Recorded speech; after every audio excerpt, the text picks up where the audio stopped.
What company will go out of business in the next 10 years?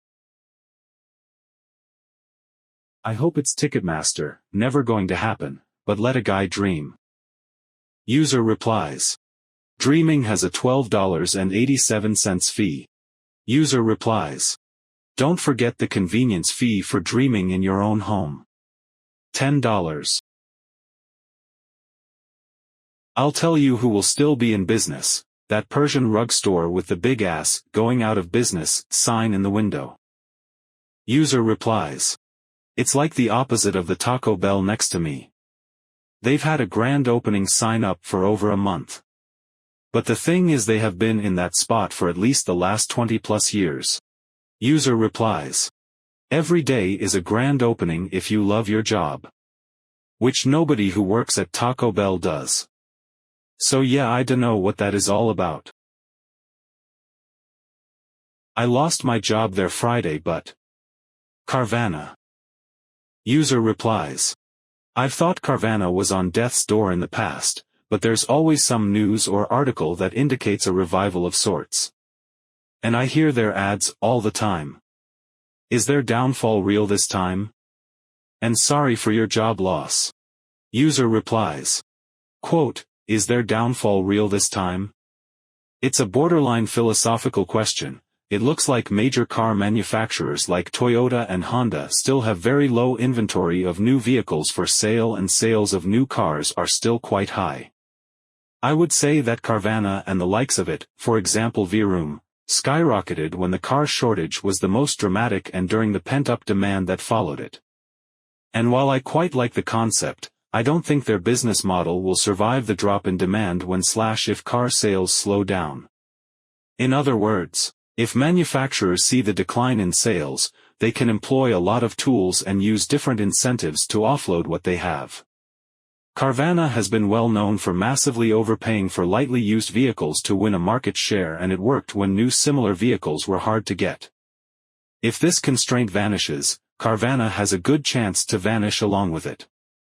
Who would be willing to pay $35,000 for a 3-year-old car with 50k miles on it if you can get a new one for $37,000 from the dealer with 0% for 72 months financing? Redbox, every time I check a kiosk it's just full of a bunch of old movies. It seems the release to theaters then streaming killed the need to rent DVDs. User replies. Yeah, funnily enough, at least here DVDs are a hot commodity at libraries. I looked out of curiosity, and just of the last Black Panther movie alone my library had like over 200 copies and a long wait list for some time after release. Just checked and there's still around 80 copies checked out. Really surprised me, but I guess it makes sense if you don't have streaming and/or internet. User replies. That makes sense. It's a public service that benefits seniors and low-income families that might not have as many viewing options.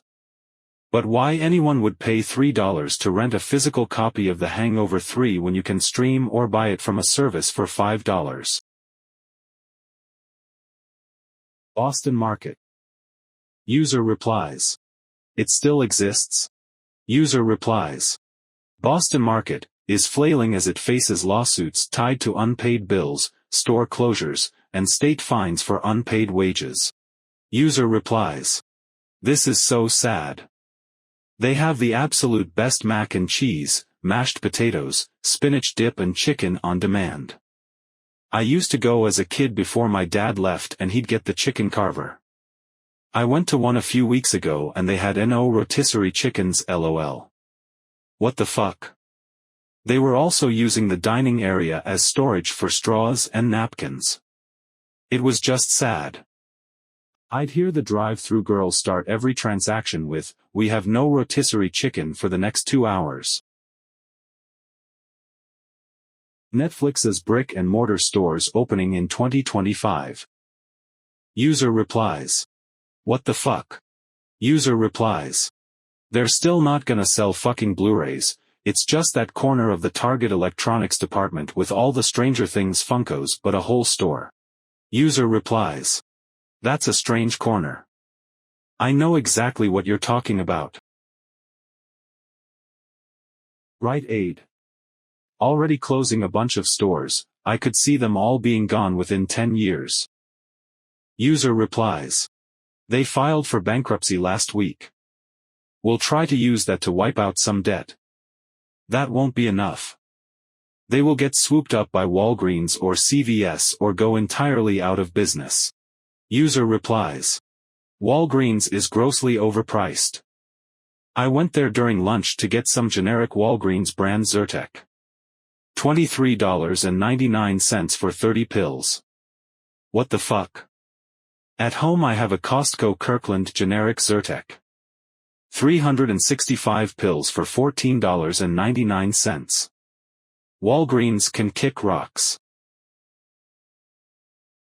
Probably the one I work at since it's full of dumbfucks. User replies. LOL. My previous job was with a company that was pretty good. Had contracts punching well above their weight. Literally no reason to fail. But the COO was the most incompetent person I've ever met, let alone worked with. She was truly awful. 3 of us, 1 sales, 1 support, 1 project manager, all decided together we were leaving, because we just couldn't handle having to apologize and make excuses to customers anymore. 6 months later the company went into administration. We work. User replies. God WSB loved that company. Couldn't get enough of that dumpster fire when they tried to IPO a few years ago. Good times. We're halfway through. Enjoyed the stories so far? Let me know by hitting the like and subscribe button to help me grow. Enjoy the rest of the video. Dickey's Barbecue. I thought their stuff was expensive for what they offer 13 years ago, not surprised to see the stores going out of business as of late. User replies. I'm in Salt Lake City. When they were expanding here like 10 years ago, one of their employees poured some chemical cleaner into their iced tea. Some mix up with the mix. An elderly lady got chemical burns down her throat and almost died. Welp. That pretty much killed their business in the valley. Peloton if no one buys them out. User replies. I think their hope of being a mass brand is fading. Raising the price of their app, for non-bike owners, seems to be an admission that they need to focus more on the power users. User replies. They paid millions to McKinsey for some management consulting and the conclusion was, fire a bunch of your workforce. User replies. That's why you hire McKinsey though. So that management can say, look what McKinsey made me do. This one smoke shop 2 blocks over from here. User replies. I think this is universal. There are like 25 smoke shops within a 10-mile radius from me, it's insane. If the government follows through with its new tax program this next tax season, then TurboTax and all of those other scam websites. User replies. IRS.gov says that Arizona, California, Massachusetts, and New York are the current pilot states for 2024, and folks in the states without income tax, Alaska, Florida, New Hampshire, Nevada, South Dakota, Tennessee, Texas, Washington, and Wyoming, may be able to participate as well. It's pretty limited in scope. Covers any W-2 income, SS income, unemployment, and interest of less than $1,500. Only covers standard, student loans, and educator deductions. Since self-employed folks don't have a W-2, they can't be part of the pilot program. I hope the pilot goes well and they expand the use cases. Would be nice to catch up to the rest of the world on not having to do taxes ourselves. How is Mattress Firm even still open? User replies. Probably like a piano store. All you need is a couple big sales a week and you're good. Airbnb, it's the biggest game in town now, for sure, but with shit customer service, zero cancellation policy, ridiculous prices, zero quality control, the second something better comes out, I hope they're going to go down. User replies. In the span of a year they went from the cheap convenient first option, to the last resort pay out the ass option, to no longer an option for me. Maybe I'm just a bitter former employee but, rad power bikes. When I joined in 2020, we were the market leader in e-bikes, having them shipped to your house and mobile mechanics just a phone call away was something that resonated with folks who were stuck at home during lockdown. In my time there, leadership ignored any and all red flags sent up, we had no spare parts. Our mechanic partnerships were falling apart. Our company became a revolving door as we never paid our experienced supervisors enough. CS went from a team of bike experts to a call center that had no clue. I was in a meeting with an agent who said, "I've never ridden a bike before." Those who are left keep telling me it's just gone further into the circles of hell, and nothing seems to be reviving them. Edit. Just to be clear, I think their product is still decent. I have my employee bike still, a Rad Runner Plus, and after 3 crashes the thing still zips along great.